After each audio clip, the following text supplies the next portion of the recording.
वो कौन सी चीज़ है जो हमारे पास रोज़ आती है मगर हम उसे देख नहीं सकते?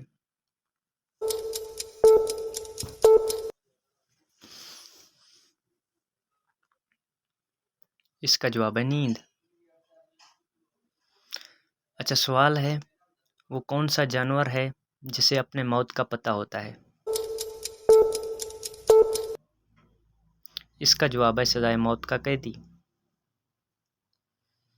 अच्छा सवाल है, वो क्या है जो गरीब फेंक देते हैं और अमीर जेब में रखते हैं?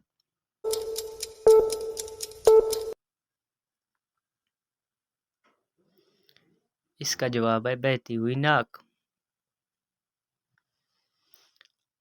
अच्छा ये बताएं, वो कौन सा फल है जिसे हम खरीद नहीं सकते?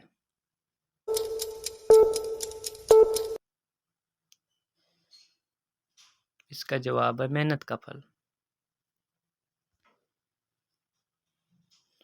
सवाल है, मर्द और औरत के दो टांगों के दरमियान क्या होता है? इसका जवाब है फासला। अच्छा आखिरी सवाल है, वो कौन सी चीज़ है जिसे हम खाने के लिए लेते हैं मगर खाते नहीं हैं?